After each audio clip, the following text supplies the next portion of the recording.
Siguiendo sus pisadas, paso sobre paso, parte 2.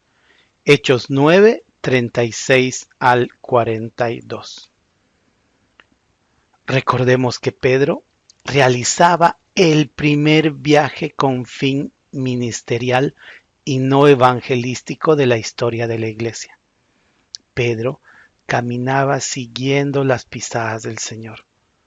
A pesar de que el fin del viaje era visitar a los hermanos, la obra de amor de Pedro mostrada hacia los discípulos y el testimonio de vidas transformadas de estos redundaban en almas salvadas. Esto había acontecido con Eneas en Lida y Sarón. Hechos 9:36. Había entonces en Jope una discípula llamada Tabita, que traducido quiere decir Dorcas. Esta abundaba en buenas obras y en limosnas que hacía. Jope era una ciudad costera del mar Mediterráneo, a unos 65 kilómetros de Jerusalén. Es bueno saber que en esta etapa de la iglesia primitiva ya habían congregaciones de cristianos estables y en crecimiento a muchos kilómetros de Jerusalén. También cabe notar que este relato no enfoca la vida de un discípulo varón, sino una mujer, una discípula que era sumamente dinámica en la obra del Señor, de la cual su testimonio habla fuertemente. No era una simple seguidora de Cristo, si puede existir tal cosa, que había sido perdonada y salvada, sino alguien que trabaja arduamente ofreciendo su vida misma al servicio del Señor. Todo esto resumido en buenas obras. Además, también servía al Señor con sus bienes, cuidando y dando limosna a los necesitados. Una mujer que caminaba sobre las pisadas de Cristo, sin duda alguna. Esto nos pone en la realidad que el servicio del Señor no está limitado a los varones. Mujeres pueden seguir las pisadas del Señor. Y nos muestra que la mujer tiene un papel fundamental en la iglesia y en el servicio al Señor. No solamente dentro de su casa o con algunos niños o jóvenes en la iglesia, sino tiene un mundo igual de necesitado del amor de Dios como lo tenemos los hombres. Hechos 9:37. Aconteció que en aquellos días enfermó y murió. Después de lavada, la pusieron en una sala. Esta sierva amada del Señor y amada por la iglesia local, enfermó y murió. Esto también es un recordatorio que el Señor no nos ofrece algo que no sea trascendente, algo que dure pocos años en este mundo. La meta no está en esta tierra. Los cristianos fieles también enferman y también mueren en este mundo. Hechos 9, 38 y 39. Y como Lida estaba cerca de Jope, los discípulos, oyendo que Pedro estaba allí, le enviaron 2 hombres a rogarle: no tardes en venir a nosotros. Levantándose entonces Pedro, fue con ellos. Y cuando llegó, le llevaron a la sala donde le rodearon todas las viudas, llorando y mostrando las túnicas y los vestidos que Dorcas hacía cuando estaba con ellas. Sorprende ver la unidad que tenían los cristianos en ese tiempo, una unidad en el sentir. Sus alegrías eran compartidas y también sus dolores. El pasaje no nos indica que los discípulos fueran a buscar a Pedro para que resucite a Tabita.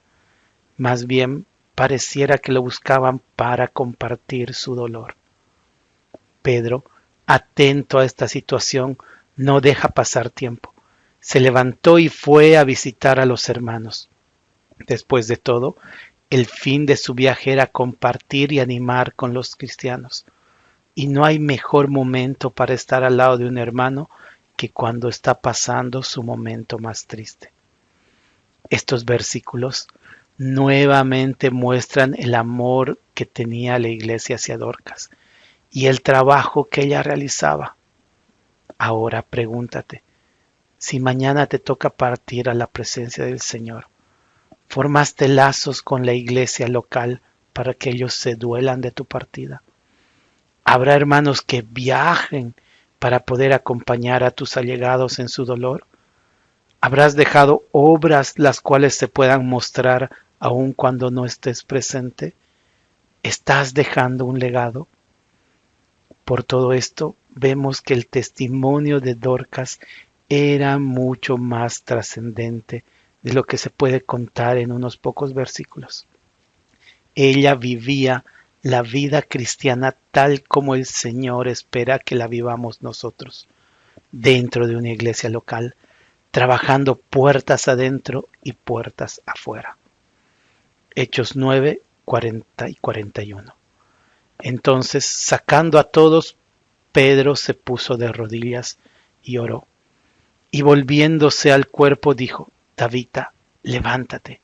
Y ella abrió los ojos, y al ver a Pedro se incorporó, y él, dándole la mano, le levantó. Entonces, llamando a los santos y a las viudas, la presentó viva. Este pasaje es prácticamente un copia y pegue del relato de la resurrección de la hija de Jairo que el Señor Jesús realizó. Del mismo modo, el Señor pidió que todos salgan, tomó la mano de la niña y le dijo, levántate. El Señor había sacado a todos de la habitación cuando resucitó a la hija de Jairo, excepto a Pedro, Jacobo y Juan. Cuando vemos en ese pasaje, el Señor estaba enseñando a sus discípulos todo el tiempo, incluso en el momento de los milagros. Bueno, para poder participar de los milagros del Señor, es necesario pasar tiempo con Él. Y no solo ser un discípulo, sino ser uno de los más íntimos amigos, como lo era Pedro, que estaba en su grupo pequeño. Debemos pasar más tiempo con nuestro Señor, tiempo en oración, tiempo en lectura y meditación, tiempo en alabanza. Después de todo, al fin de nuestra vida, si enfermamos y morimos como Tabita, será el Señor Jesús quien estará más allá para despertarnos, pues los muertos en Cristo resucitarán primero. No tenemos detalles de cómo exactamente será la situación para cada uno, pero podemos pensar que el Señor mismo extiende su mano amorosa, toma la nuestra y nos despierta con las palabras, levántate. Nos abraza y nos dice, entra en el gozo de tu Señor. Hechos 9, 42. Esto fue notorio en toda Jope y muchos creyeron en el Señor. Tal como pasa en la obra del Señor, cuando alguno quiere caminar siguiendo las pisadas de Cristo, eso es notorio, se nota. Dios honra a los que lo honran. Dios bendice su obra y bendice a sus obreros. Pero lo más hermoso es que la bendición son almas que se salvan.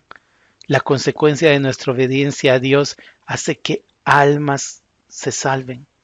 El amar a los hermanos hace que personas conozcan a Dios. Aún los momentos más dolorosos de la vida pueden ser convertidos en gloria de Dios. Yo estoy seguro de esto, pues el día del velorio de la mamá de mi esposa, yo acepté al Señor Jesús por alguien que quería seguir sus pisadas. Ese momento tan trágico resultó en gloria para Dios. Un alma pasó de muerte a vida.